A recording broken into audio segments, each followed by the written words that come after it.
అహ్మదాబాద్ విమాన ప్రమాదంపై కీలక రివ్యూ చేశారు ప్రధాని మోదీ. ప్రమాదం జరిగిన విధానంపై అధికారులను అడిగి తెలుసుకున్నారు. అంతకుముందు విమాన ప్రమాదంలో చనిపోయిన మృతుల కుటుంబాలను పరామర్శించారు ప్రధాని మోదీ.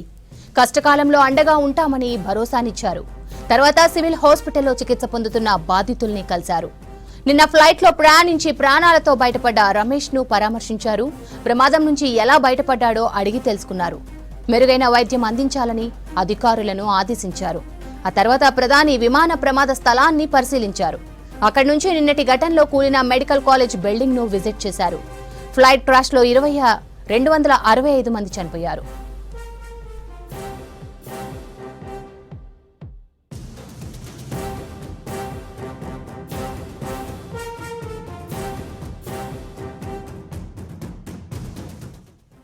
మరోవైపు బ్రిటన్, పోర్చుగల్, కెనడా దేశాలతో టచ్ లో ఉన్నామన్నారు విదేశాంగ శాఖ మంత్రి జయశంకర్.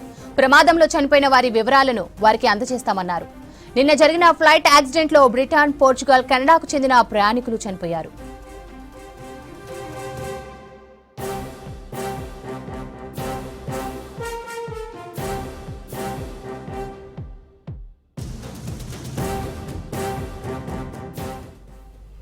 అహ్మదాబాద్ విమాన ప్రమాదంపై కీలక రివ్యూ చేశారు ప్రధాని మోదీ.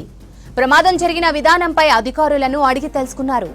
అంతకుముందు విమాన ప్రమాదంలో చనిపోయిన మృతుల కుటుంబాలను పరామర్శించారు ప్రధాని మోదీ. కష్టకాలంలో అండగా ఉంటామని భరోసానిచ్చారు. తర్వాత సివిల్ హాస్పిటల్లో చికిత్స పొందుతున్న బాధితుల్ని కలిశారు. నిన్న ఫ్లైట్లో ప్రయాణించి ప్రాణాలతో బయటపడ్డ రమేష్ ను పరామర్శించారు. ప్రమాదం నుంచి ఎలా బయటపడ్డాడో అడిగి తెలుసుకున్నారు.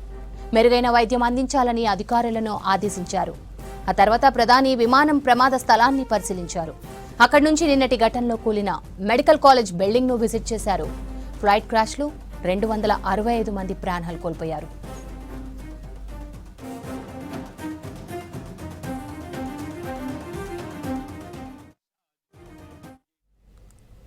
మరోవైపు బ్రిటన్, పోర్చుగల్, కెనడా దేశాలతో టచ్ లో ఉన్నామన్నారు విదేశాంగ శాఖ మంత్రి జయశంకర్.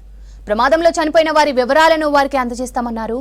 నిన్న జరిగిన ఫ్లైట్ యాక్సిడెంట్ లో బ్రిటన్, పోర్చుగల్, కెనడాకు చెందిన ప్రయాణికులు చనిపోయారు.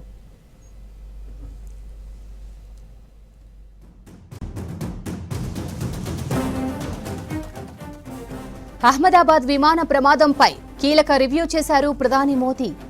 ప్రమాదం జరిగిన విధానంపై అధికారులను అడిగి తెలుసుకున్నారు.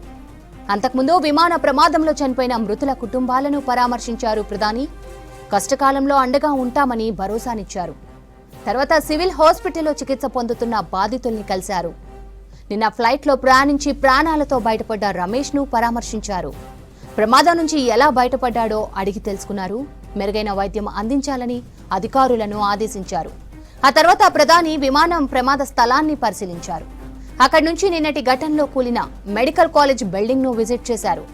ఫ్లైట్ క్రాష్ లో 265 మంది చనిపోయారు.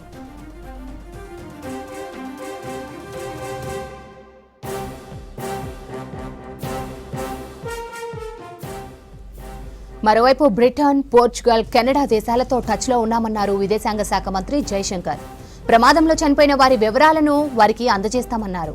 నిన్న జరిగిన ఫ్లైట్ యాక్సిడెంట్ లో బ్రిటన్, పోర్చుగల్, కెనడాకు చెందిన ప్రయాణికులు చనిపోయారు.